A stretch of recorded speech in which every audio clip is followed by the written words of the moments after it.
This is Mazatlán.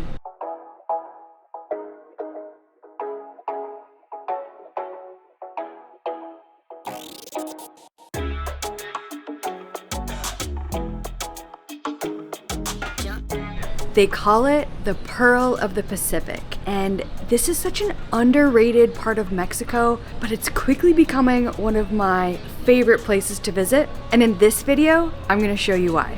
Mazatlán is a coastal gem on Mexico's Pacific shoreline. It's a laid-back and historic city on Mexico's western coast, about 200 miles due east of Cabo and a little over 200 miles north of Puerto Vallarta. Around the 1950s, it was once one of the most popular resort areas in Mexico. But since then, it's kind of been flying under the radar. But it probably won't be for long. Recent revitalization efforts are evident in the newer public infrastructure, the buzzy seaside promenade, the restored 19th century heritage buildings, and the modern beachfront hotels. Plus, there's some uniquely Mazatlán features here. The cliff-jumping traditions, Parisian-style cobblestone plazas with cafe tables lining the streets, and a bring-your-own seafood culture. After spending almost 2 weeks here, I really think the city has carved out a niche for unpretentious travelers seeking a laid-back, authentic, and more budget-friendly beach experience. Mazatlán is a big city, but while it's rather spread out, you'll find that most of the attractions and beautiful parts of the city are more concentrated along the coastline, mostly between the Golden Zone and the historic downtown. As mentioned, the familiar Golden Zone, or Zona Dorada, has many beachfront hotels and resorts and some gringo-focused bars and restaurants. It's a very walkable area and also has lots of souvenir shops and small markets. If you're visiting for a day from the cruise ship, a lot of cruisers like to come up to this area, hit the beach, the shops, and the happy hours. Then, as you work your way down towards the end of the Malecon, you'll come to the original, older beach resort area. This is known as Olas Atlas, and I loved this part of Mazatlán. It honestly reminded me of a mini tropical French Riviera. It's really the only way I can describe it. Now, where should you stay when you're here in Mazatlán? There's actually a lot of different neighborhoods that you could stay in. We decided to split our time between the Golden Zone and the historic Centro, so I want to show you the two different spots that we stayed. For our first few days here, we wanted a beachfront hotel, so we chose the Courtyard Mazatlán Beach Resort. This is a Marriott hotel, so if you have points, you can use those here. It's a newer hotel, so everything felt fresh and modern. The views from the private balcony were stunning, and besides the views, the main reason we booked this place was for the infinity pool. It was heated and had a great swim-up bar, and there was also a huge sun deck, and it was surrounded with plenty of loungers. Each floor also had these little lookout spots where you get views of the entire city. I just thought everything was really well executed for being just a great overall beachfront hotel. We paid an average of $163 USD per night to stay here, and this was in November, which is the beginning of high season. After that, we moved down to Centro, the historic downtown. We stayed at Villa Serena. We wanted something a little more authentic and low-key, and this was the perfect choice. For some reason, I booked us a 2-bedroom, 2-bathroom, so it was basically a mini apartment. But we had a king bed, lots of air conditioning, and a full kitchen. So this would be a really great spot for a long-term stay, and we actually met many other hotel guests who were staying here for a couple months. We paid $92 USD per night to stay here, and it had a heated jet pool and several little courtyards and terraces to hang out and enjoy the views. If you're interested in booking either of these hotels, I've left a link in the video description and in the comments, or you can pause the video and scan the QR codes on the screen. Connecting the Zona Dorada and the historic center is the coveted Malecon. It stretches for about 13 miles and is one of the longest oceanfront walkways in Latin America and probably one of the longest in the world. It's lined with palm trees, and there's a bike lane that runs the entire length. You'll see cyclists, joggers, walkers, and dog walkers at all times of the day. It's also where the classic Mazatlan letters can be found for a perfect photo opportunity, and at night, locals and tourists gather all along the Malecon to watch the sunset and just hang out. One of our most surprising discoveries, though, was the beach bars that are underneath the Malecon. They're almost easy to miss if you're not paying attention. They're so much fun to visit in the afternoon for seafood, some cervezas, and to catch the sunset. One of our favorites was Los Lujos del Muchacho. These are pulmonias. They're a unique form of transportation here in Mazatlan, and they've been around since 1965. They're an open-air taxi that's kind of like a mix between a golf cart and a little Volkswagen car. Each one is unique, and each driver adds their own flair. And apparently there's about 600 of them here in Mazatlan. You'll see them all day and all night, and they're a very easy and reliable form of transportation. It was so fun in the evenings cruising the Malecon and just watching all the different pulmonias that are decked out in neon lights. You can use them to get around the city or up and down the Malecon, but you can also do a city tour in a pulmonia. You can flag any of them down, as many of them speak English and they know all the great spots to visit in Mazatlan, or you can also ask around, or you can book somebody in advance. We actually ended up doing 2 city tours. We had so much fun on the first one. The second one, we ended up booking with Freddie, and he provided lots of good info and history about the city. You can book a tour with him through his Facebook page. I'll leave a link in the video description below. If you do book with him, tell him Aly Smalls sent you and you'll have a great time. Prices for a Pulmonia city tour range from about 400 pesos to 600 pesos per hour.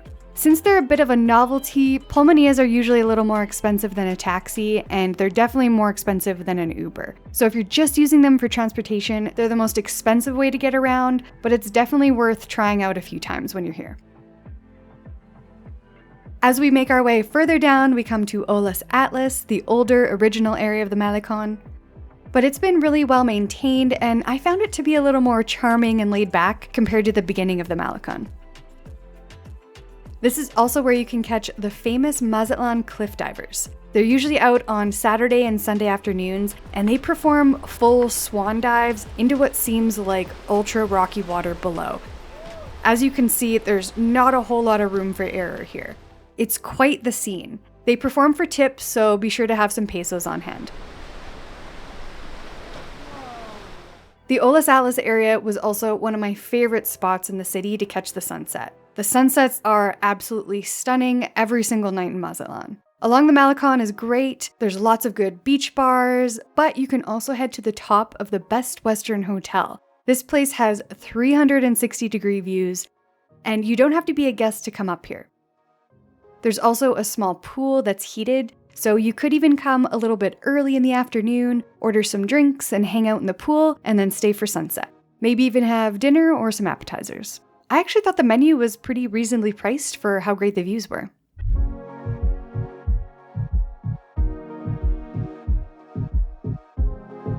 The heart of Mazatlan beats in its Centro Histórico. This area offers a mix of neoclassical architecture and an authentic glimpse of local life. At the core, there are several blocks of beautifully restored Spanish colonial buildings. With the wrought iron balconies and sidewalk bistro seating, I almost felt like I was strolling the streets of Paris or New Orleans. Except these streets have palm trees. It truly feels like you've stepped back in time 200 years. As you walk further into Centro, you'll pass by beautiful plazas and the cathedral, and this is all on your way to a couple of Centro highlights for me. The first being the market, and the next is the Shrimp Ladies. All right, this morning we're on our way to the market here in Centro because we heard there are tons of breakfast options for under 50 pesos. That's like $3 or $4. Speaking of low-cost breakfast, we found Mazatlan to be very affordable. For a coastal city, it's less expensive compared to Puerto Vallarta and a lot cheaper than Cabo San Lucas. In regards to restaurants, bars, and accommodations, and even flights, overall, we found the cost to be about 30% less expensive. At the market, you'll find everything you need, not just trinkets and souvenirs, but fresh food, spices, clothing, drugstore items, everything. Even if you don't plan to buy anything, it's a really fun energy to come here and walk around and take a peek at all the vendors. Oh, hello. Llama Fiona. ¿Fiona? Sí. No, gracias. Okay, so we made it to the market. So when you come here, you're gonna wanna find the upstairs. It's a bit of a maze, but that's kind of part of the fun. Come upstairs and it's basically like a food court. You have your choice of all these homemade Mexican kitchens. Shop around for what looks good. We found a place out on the patio overlooking the street. The spot we chose for breakfast ended up having unsweetened cafe de olla, which I was really excited about, and it was super delicious. And we also enjoyed classic huevos mexicana for a total of 170 pesos, which is about $10 USD.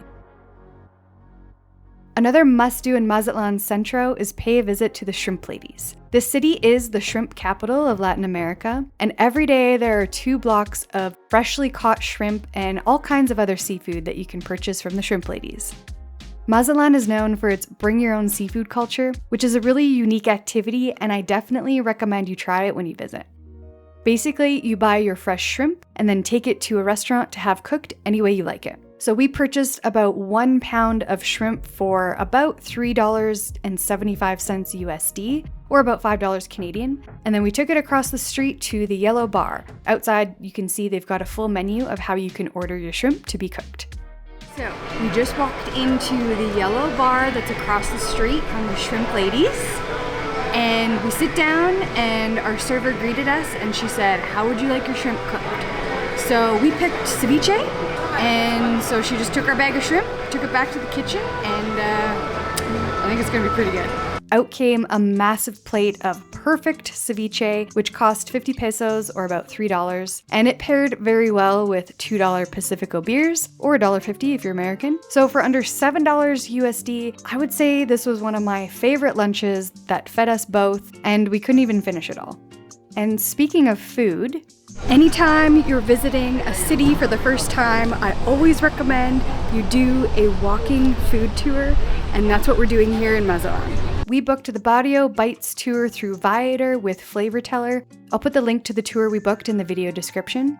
And actually, it wasn't a walking tour. Our small group took one of the red pickup truck taxis, and we cruised all over Centro and a bit of the Malecon, trying different foods and snacks that are synonymous with Mazatlan. I won't give away any spoilers, but we had great tacos, a unique seafood soup, of course visited some fish markets and tortilla makers, and we finished off with a cold and refreshing treat. In total, it was about 3 hours and well worth it. If you want a beach day in Mazatlan, come to Stone Island, Isla de las Piedras. Spending a day or an afternoon at Stone Island is one of the most popular things to do here. You have to take a quick water taxi ride to get there. I think it was less than 5 minutes, and a return ticket costs 30 pesos. This is where you'll find the largest beach for swimming, and the water is ultra shallow here. And even if you don't plan to go in the water, there's just lots of stuff going on all over the beach. This is banda music. It's very popular. You'll always see bands playing along the beaches, and it's a regional style of music specific to this area, which is a unique mix between mariachi and German Bavarian folk music.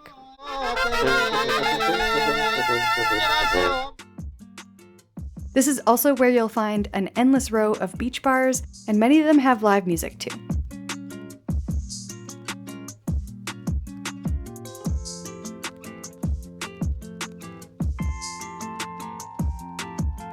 Another popular activity is going to the baseball game. There's a professional baseball team here called the Mazatlan Venados, which means the deers, because the name Mazatlan actually means land of the deers. The stadium is only a few years old and tickets are pretty affordable. It's a really fun time, even if you're not into baseball. We had fun checking out all the stadium food, and the mascots are quite entertaining. All over town at all the souvenir shops, you'll see people selling all kinds of different Mazatlan jerseys, so we had to make sure we were suited up. That's all for this video. I hope you enjoyed the tour of Mazatlan, Mexico with me. If you liked the video, give it a big thumbs up, and I will see you in the next one. Thanks for watching.